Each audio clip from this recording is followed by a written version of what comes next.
Classes of commerce में आपका स्वागत है। टैक्स असिस्टेंट एग्ज़ाम 2023 के लिए पार्ट 2 कॉमर्स का आज हम एक टॉपिक लेकर आए हैं जिसका नाम है अकाउंटिंग कॉन्सेप्ट एंड कन्वेंशन। जैसा कि आप जानते हैं, अकाउंटिंग कॉन्सेप्ट, अकाउंटिंग कन्वेंशन और अकाउंटिंग असम्पशन ये सब मिलकर बनते हैं अकाउंटिंग प्रिंसिपल। तो बहुत प्रकार के ये अकाउंटिंग प्रिंसिपल होते हैं। उनमें से कुछ प्रिंसिपल से संबंधित एमसीक्यूज़ हम आज आपके सामने लेकर आए हैं।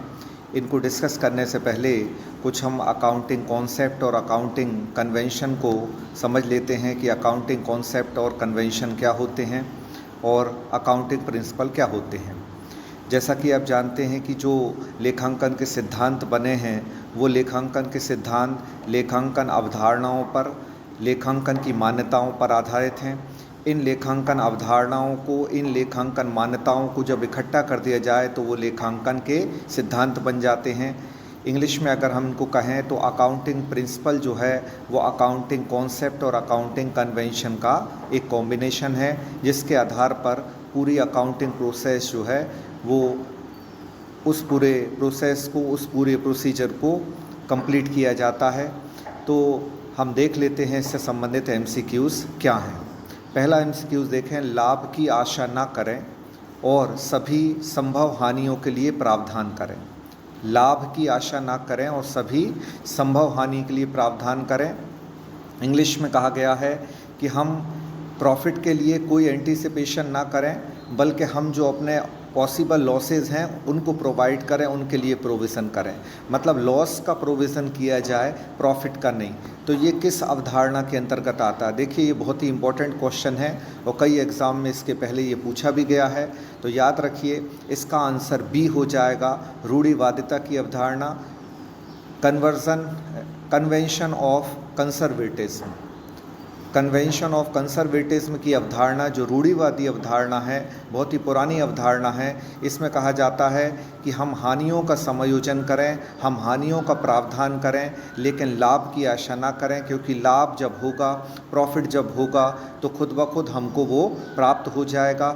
लेकिन हानि जब हमारे सामने आएगी तो उसके लिए हमने पहले से क्या प्रावधान कर रखा है, उसके लिए हमने क्या व्यवस्था कर रखी है, ये पहले से तय होना चाहिए।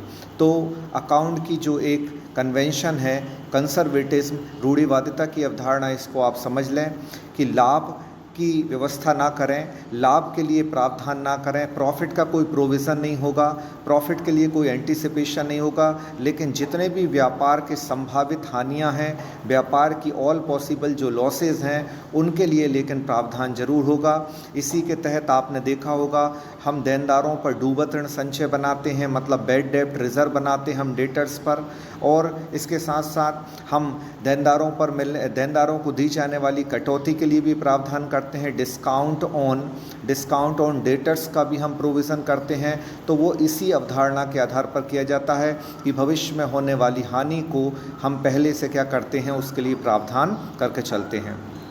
तो आई होप कि आपको ये कन्वेंशन ऑफ कंजर्वेटिज्म की कॉन्सेप्ट, रूढ़िवादिता की परंपरा या रूढ़िवादिता की अवधारणा आपको समझ में आई होगी। इसके बाद दूसरा क्वेश्चन देख लेते हैं। सामान्यतः आगम का लेखा उस समय किया जाता है।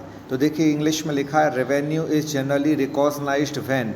तो रेवेन्यू जो होती है, आय जो होती है, उस आगम का लेखा कब होता है? तो याद रखिए, आय का लेखा तब नहीं होता जब वस्तु का मूल्य प्राप्त होता है, बल्कि आय का लेखा तब होता है जब वस्तु की सुपुर्दगी दे दी जाती है। तो इस क्वेश्चन का आंसर सी हो जाएगा, गुड्स आर डिलीवर्ड।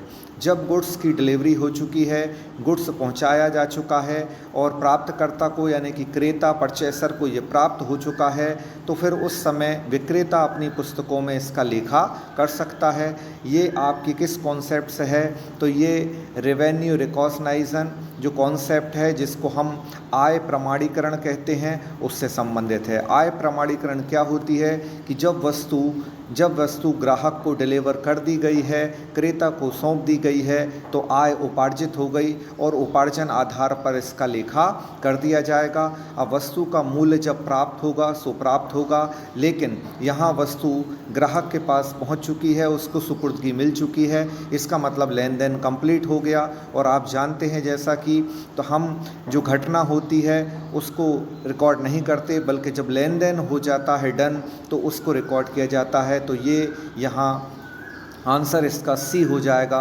जब वस्तु की सुपुर्दगी दी जाती है तो उस समय आगम का लेखा कर दिया जाता है। When goods are delivered so revenue is recognised and revenue will be recorded in accounts. तीसरा क्वेश्चन देखते हैं क्या है। सतत व्यवसाय की अवधारणा के अनुसार व्यवसायिक इकाई चालू रहेगी। गोइंग कंसर्न कॉन्सेप्ट है, व्यापार चालू रहेगा मतलब गोइंग कंसर्न। अब गोइंग कंसर्न कॉन्सेप्ट का मतलब क्या होगा, क्या व्यापार स्थायी रूप से चालू रहेगा? तो आप भी जानते हैं लाइफ में कोई भी चीज़ जो है वो स्थायी नहीं होती बल्कि वो बदलती रहती है। क्या व्यापार अस्थायी टेम्परेरी होता है? तो ऐसा भी नहीं है कि व्यापार अस्थायी होता है। तो व्यापार ना स्थायी होता है, परमानेंटली नहीं होता, टेम्परेरी अस्थायी भी नहीं होता, लेकिन अनिश्चित काल तक चलता रहेगा। ये गोइंग कंसर्न कॉन्सेप्ट कहती है। सतत व्यवसाय की अवधारणा कहती है कि व्यापार लगातार चलता रहेगा और व्यापार में जब तक लाभ होते रहते हैं व्यापार चलता रहता है, और व्यापारी भी यही चाहता है कि उसको निरंतर लाभ होता रहे। इसलिए इस क्वेश्चन का आंसर ए हो जाएगा। अब आगे क्वेश्चन देख लेते हैं कि आगे चौथा क्वेश्चन क्या है। एक अवधारणा कि एक व्यावसायिक उपक्रम निकट भविष्य में ना तो बेची जाएगी ना ही विघटित होगी।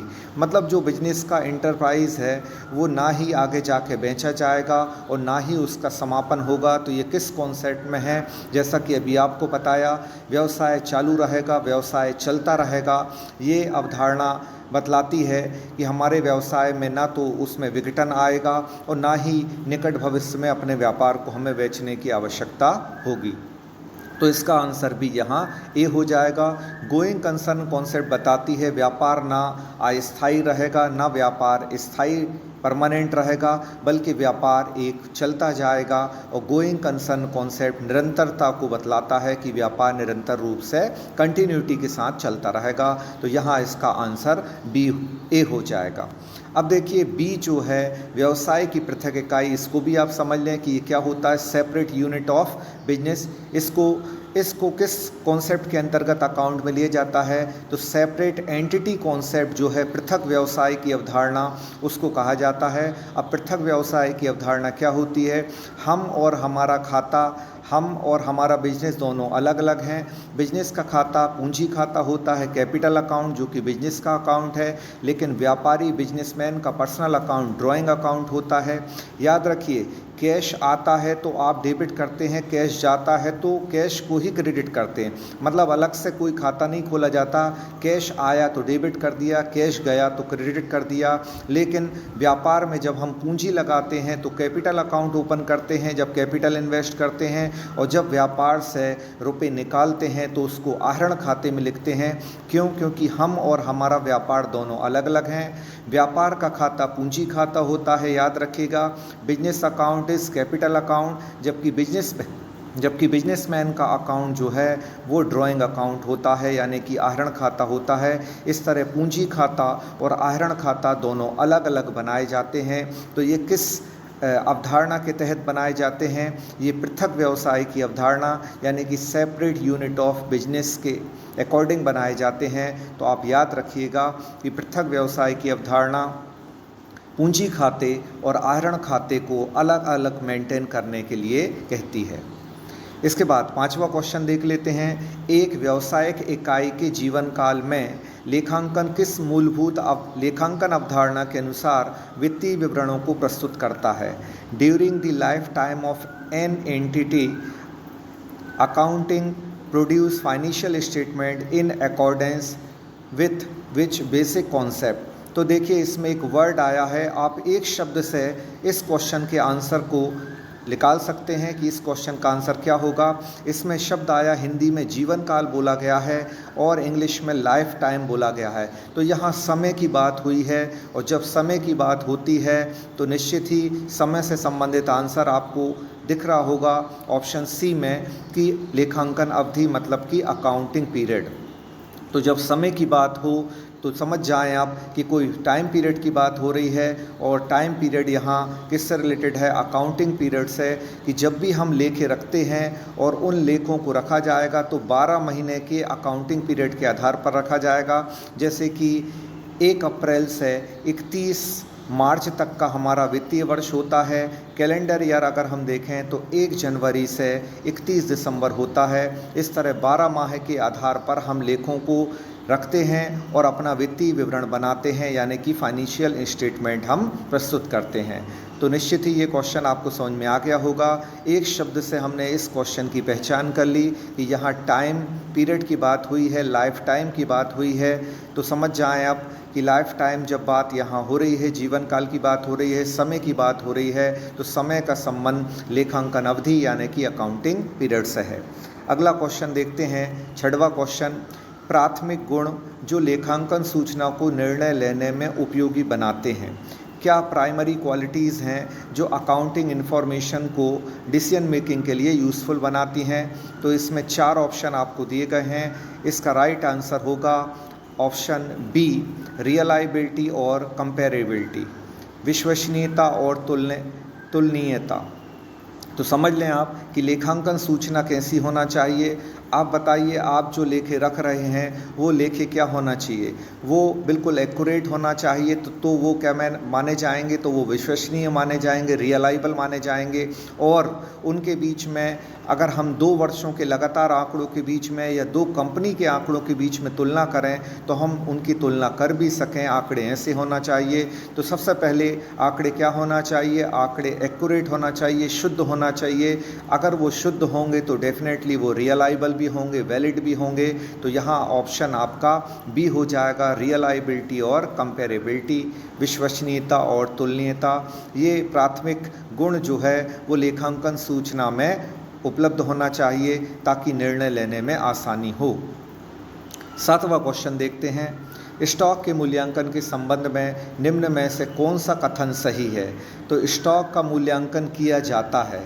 तो आप समझ लें सबसे पहले कि स्टॉक का मूल्यांकन किस पर किया जाता है। बहुत ही इम्पोर्टेंट ये क्वेश्चन है और इससे संबंधित एक बहुत ही इम्पोर्टेंट फैक्ट हम आपको बताने जा रहे हैं। इस क्वेश्चन का आंसर हो जाएगा सी, लागत या बाजार मूल्य दोनों में से जो कम हो। तो कॉस्ट प्राइस और market price whichever is less, इन दोनों में जो भी कम होगा वो स्टॉक का मूल्य लिया जाता है। अब ऐसा क्यों होता है, तो अभी आपने एक कॉन्सेप्ट पढ़ी थी कंसर्वेटिज्म। कंसर्वेटिज्म कॉन्सेप्ट बताती है कि लाभ का प्रोविज़न ना करें, लाभ का प्रावधान ना करें, बल्कि संभावित हानियों का प्रावधान करें। तो ये उसी कॉन्सेप्ट पर आधारित है। कभी भी आपसे पूछा जाए कि स्टॉक का मूल्यांकन लागत मूल्य या बाजार मूल्य दोनों में से कम पर किया जाता है, ये किस अवधारणा के तहत है, तो आप इसका आंसर बताएंगे रूढ़िवादिता अवधारणा यानी कि कंसर्वेटिज्म कॉन्सेप्ट। कंसर्वेटिज्म कॉन्सेप्ट क्या बताती है कि हानियों की व्यवस्था करो लेकिन लाभ की व्यवस्था ना करो, लाभ का प्रावधान ना करो।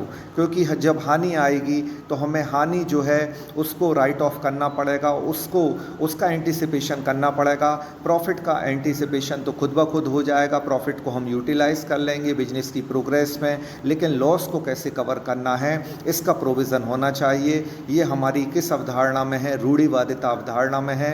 तो निश्चित ही आप ये याद रखिए, बहुत ही इंपॉर्टेंट क्वेश्चन है। रूढ़िवादिता अवधारणा से संबंधित क्वेश्चन काफ़ी एग्जाम में देखे गए हैं और अभी भी इस एग्ज़ाम में भी पूछे जाने के पूरे चांस हैं। और ये भी याद रखिए कि स्टॉक का मूल्यांकन किस पर होता है, तो लागत मूल्य या बाजार मूल्य दोनों में से जो कम है उस पर होता है, क्योंकि इसमें हानि का प्रावधान हो जाता है, इसलिए कम मूल्य को लिया जाता है, ज़्यादा को नहीं लिया जाता। अब ज़्यादा को लेने का कोई उद्देश्य भी नहीं है, कोई औचित्य भी नहीं है। उसकी वजह क्या है कि जब माल बिकेगा तो जब माल बिकेगा तब लाभ जो है वो जनरेट होगा। अभी से हम अपने माल के मूल्य को बढ़ाकर लिख दें, इससे कोई हमें वास्तविक लाभ नहीं होता, बल्कि ये तो एक अनुमानित या भविष्य में होने वाला एक एक्सपेक्टेड प्रॉफिट है। और इस एक्सपेक्टेड प्रॉफिट को हम नहीं लिखते। जब हम एक्चुअल प्रॉफिट फाइंड करना चाहते हैं तो हमें स्टॉक को कम मूल्य पर लिखना चाहिए। जब उसकी बिक्री एक्चुअल वैल्यू पर हो जाएगी तो खुद ब खुद प्रॉफिट हमको मिल जाएगा। रूढ़िवादिता अवधारणा भी यही कहती है कि लाभ का प्रावधान ना करें, बल्कि किसका प्रावधान किया जाए, हानि का प्रावधान किया जाए। आई होप ये क्वेश्चन बढ़िया आपको समझ में आ गया है। और आप जो भी वीडियोस हमारे देखते हैं इनको प्रॉपर आप लाइक करते जाएं, इस पर कमेंट करते जाएं, अपने दोस्तों के साथ शेयर करते जाएं। और आप ध्यान दीजिए कि जो भी वीडियोस हम आपको प्रोवाइड कर रहे हैं इसमें फुल स्क्रीन करके आप हमारे वीडियोस देखें तो आपको ये फुल स्क्रीन में प्रॉपर आपको जो है वो डिस्प्ले होगा, प्रॉपर आपको व्यू दिखाई देगा। क्वेश्चन नंबर 8वां देखते हैं। बट्टे पर प्रावधान बनाया जाता है। तो निश्चित ही ये क्वेश्चन के बारे में थोड़ी सी जानकारी आपको लग गई होगी कि बट्टे पर प्रावधान बनाया जाता है, लेकिन इसमें 2 आंसर आपके हैं। एक है ए रूढ़िवादिता और दूसरा है मिलान। तो रूढ़िवादिता को हमने आपको समझा दिया। तो बट्टे पर प्रावधान जो है वो निश्चित ही हानि का प्रावधान है। तो हाँ, बट्टे का संबंध जो है वो रूढ़िवादिता से है, लेकिन बट्टे का संबंध मिलान यानी कि मैचिंग कॉन्सेप्ट से भी है। वो भी आप समझ लें। इस क्वेश्चन का आंसर सी हो जाएगा, ए और बी दोनों। अब ये बी मिलान जो अवधारणा है, मैचिंग कॉन्सेप्ट, उसको बट्टे पर प्रावधान से कैसे संबंधित करें। तो याद रखिए, बट्टा देनदारों में से, डेटर्स में से लेस किया जाता है, डिस्काउंट को हम डेटर्स में से घटाते हैं। इसलिए बट्टे का संबंध जो है एक हानि जो है उसकी पूर्ति से है या हानि के प्रावधान से है। इसलिए यह रूढ़िवादिता से भी आएगा और मिलान यानी कि मैचिंग कॉन्सेप्ट से भी आएगा। आपने देखा होगा चिट्ठे में जब हम संपत्ति पक्ष में असेट साइड में जब हम लिखते हैं डेटर्स यानी कि देनदार, तो उसमें से हम 2 मदे घटाते हैं। एक तो डूबत ऋण प्रावधान घटाते हैं और उसके बाद बट्टे पर प्रावधान यानी कि provision for discount on debtors को भी लेस किया जाता है। तो निश्चित ही जब किसी मद में से किसी चीज़ को लेस किया जाता है तो वो उससे मैचिंग की जा रही है। और यहाँ आपका आंसर रूढ़िवादिता और मिलान दोनों हो जाएगा, यानी कि ए और बी दोनों हो जाएंगे। तो इस तरह आपका ए और बी ऑप्शन दिया है सी ऑप्शन में। तो 8वें क्वेश्चन का राइट आंसर सी होगा। अब GAAP का पूरा नाम क्या है? बहुत ही ईजी क्वेश्चन है। Generally accepted accounting principle. तो ये बी ऑप्शन में दिया है, इसको याद रखिए। Generally accepted accounting principle. तो याद रखिए जनरली एक्सेप्टेड अकाउंटिंग प्रिंसिपल क्या होंगे।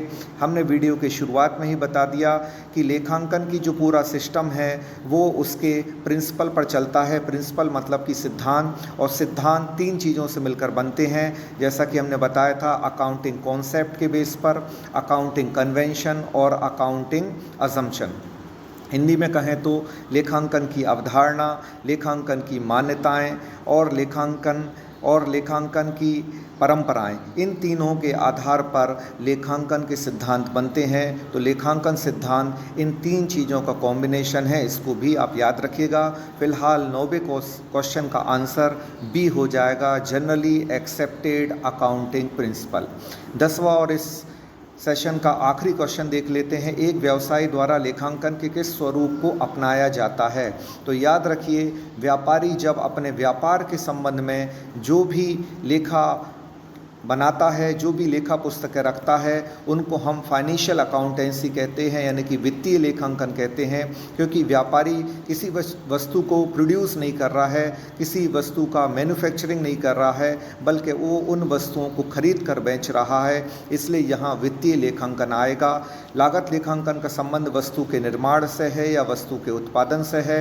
और कर लेखांकन यानी कि करों का लेखा करना, ये कोई लेखांकन नहीं होता। कर लेखांकन, करों का लेखा तो उसको वित्तीय लेखांकन के अंतर्गत ही किया जाता है। और प्रबंधकीय लेखांकन वो होती है जब हमारा फाइनेंशियल अकाउंटिंग और कॉस्ट अकाउंटिंग का काम जहाँ ख़त्म होता है वहाँ से मैनेजमेंट अकाउंटिंग का काम शुरू होता है।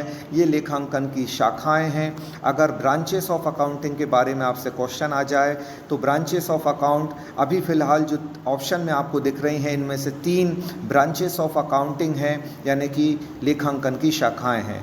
नंबर 1 पर दिया है लागत लेखांकन, नंबर 2 पर दिया है फाइनेंशियल अकाउंटिंग यानी कि वित्तीय लेखांकन, और नंबर 4 पर दिया है मैनेजमेंट अकाउंटिंग प्रबंधकीय लेखांकन। ये तीनों लेखांकन आपकी लेखांकन की शाखाएं हैं, ब्रांचेस ऑफ अकाउंटिंग है। लेकिन कर लेखांकन नहीं होता है, कोई इस प्रकार का कोई भी लेखांकन अलग से नहीं होता। हाँ, कर लेखांकन, लेकिन कर को किस में शामिल किया जाता है तो याद रखिए वित्तीय लेखांकन फाइनेंशियल अकाउंटेंसी में इसको शामिल किया जाता है। आई होप कि ये वीडियो आपको अच्छा लगा होगा, आपको काफ़ी कुछ कॉन्सेप्ट और कन्वेंशन के बारे में समझ भी आया होगा। तो आप इस वीडियो को लाइक ज़रूर करें, शेयर करें, कमेंट करें और हमारे वीडियोस हमेशा